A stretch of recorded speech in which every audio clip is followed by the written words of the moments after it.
Jeff Skinner's going to the injured reserve list, unfortunately. Um, but that's okay. They have other players.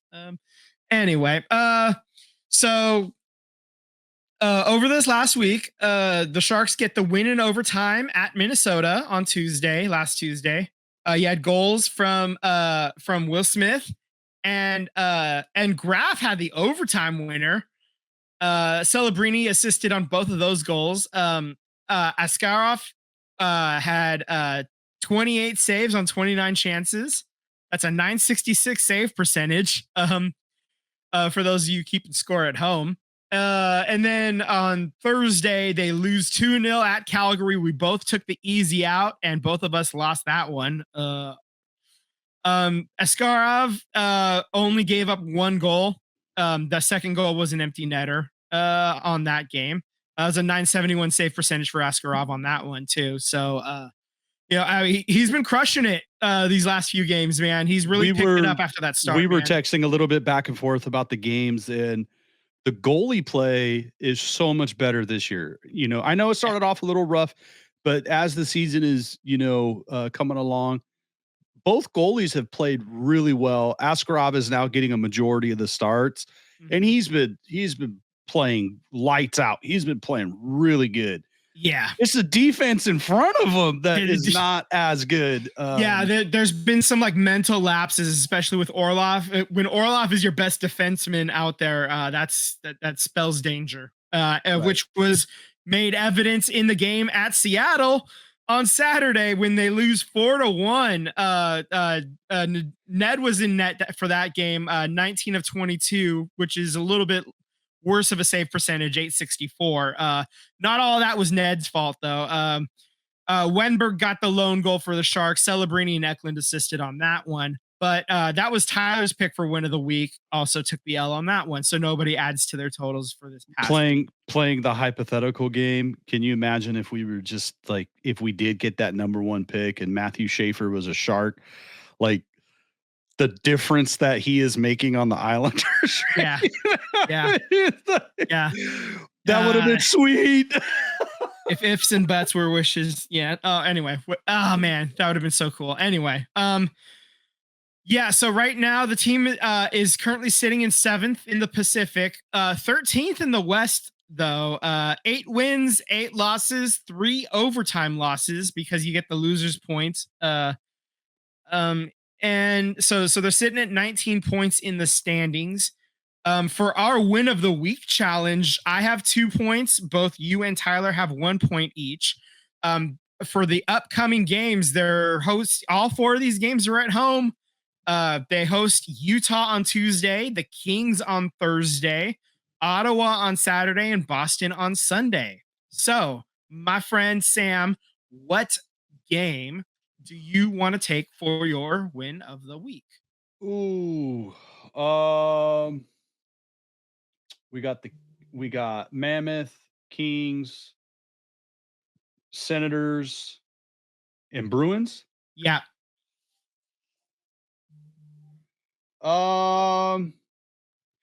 You know what, man? We're gonna beat LA. I'm gonna say we get a win against the Kings. Okay, all right, that's ballsy. I like it.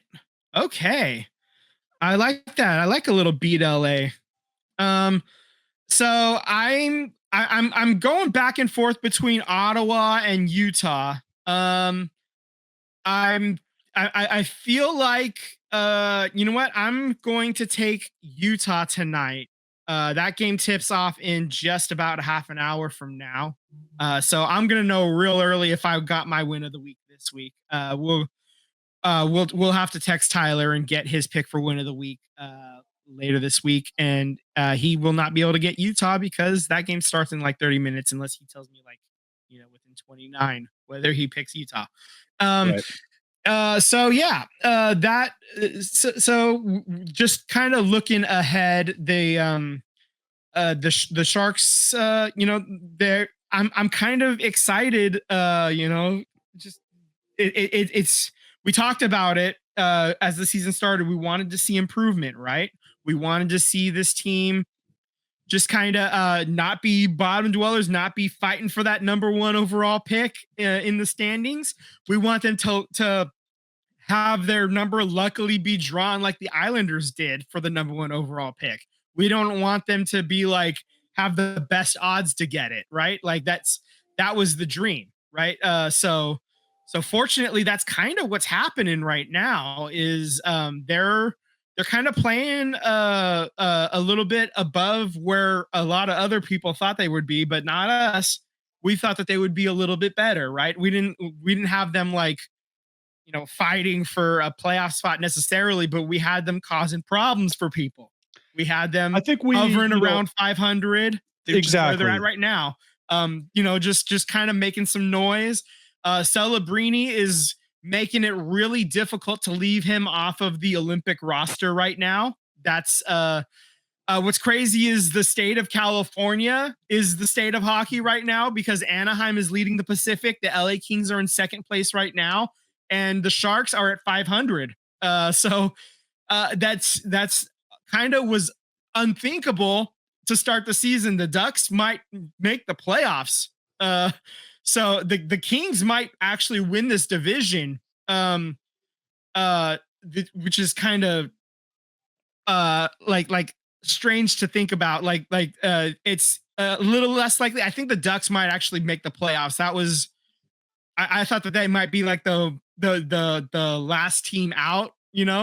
I mean the first team out is what I'm trying to say. Like they were like on the bubble like ninth place or something, ninth or 10th place, like just like barely not making it in. But Right. I think that they could be one of those top. They could finish in the top 3. They look really good so far. They like let's see, just let's see. It's there's their win percentage. Like what did they do? They had like this crazy. It was a it was a 7-game win streak. I was about to say 6. No, they went 7 in a row. Yeah, they're just it was a lot of bad hockey for a long time in Anaheim, but the Anaheim fucks are back, man. And I look forward to having all 3 teams in California be really good again, like it was, about a decade and a half ago. And I love it's a lot of fun. It's a lot of fun when all 3 teams in California are really good, and I look forward to welcoming everybody back in when the water's warm. When these rivalries between Northern California and Southern California teams are back, man, because it's getting there. It's getting there. The Sharks are climbing. The Kings have been in the playoffs the last few years. They kept getting bounced by Edmonton, but they've been fairly good the last few years. Anaheim is back apparently. The Sharks are on their way, so it's time, man. It is time. The Ducks, they brought back that the sick helmet, the duck mask helmet logo. They kept the orange, unfortunately, but can't be perfect, right? Can't win them all. Can't win them all, but yeah, I'm really excited for California Vince, real hockey, quick. man. Yeah. Real quick, our California team, Yeah. Macklin Celebrini is 3rd in the NHL in points with 27. Yeah. And Leo Carlson is tied at 4th with 26. So both these young guns, these younger guys, Macklin in his 2nd year, I think Leo's in his 4th or 5th year, I believe, something like that. Yeah. They're only outdone by Connor McDavid and Nathan McKinnon. Pretty good company. Pretty good company to have, man. And so, I mean, how long Connor McDavid coming out was, a generational talent, and it took him a couple years to become who he is. Right. And like Macklin Celebrini, like his not just his offensive skills, but he's a very smart defender.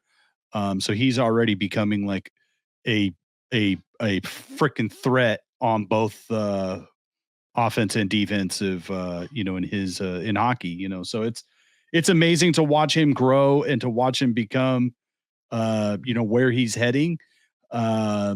And he's not even old enough to buy a beer.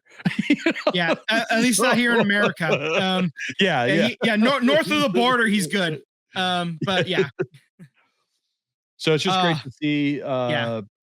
and Will Smith, like they're building a great duo there, and it's great to see. I can't wait to see more of Michael Misa and see what he can do. Yeah, And yeah, Misa's there's on the so much, injury. Yeah, he's on the yeah, injured list right now, but he'll be back and he'll make some more noise as soon as he's back too, yeah. because he's watching and learning right now too. So he's not too far away from the team. So It's yeah, definitely a team like, I'm on the Reddit boards of San Jose Sharks. Like you could feel the love for this team growing. Like there's a lot of players that, I mean, Celebrini is going to get all the love because he's the projected Curry, right? yeah, He's that uh defining for a yeah, franchise. he's him. Yeah, But there's so many players that are on this team that could be here for a really long time. and I'm And telling you, that's I'm on TikTok, and there's the algo is feeding me a lot of Sharks yeah. fans really excited about the future as well, and you can start to feel it, man. There's a lot of good feels right now. The vibes are vibing. The vibes are about as high as you can possibly get while still having a defense that is the equivalent of saloon doors. Yeah. You know,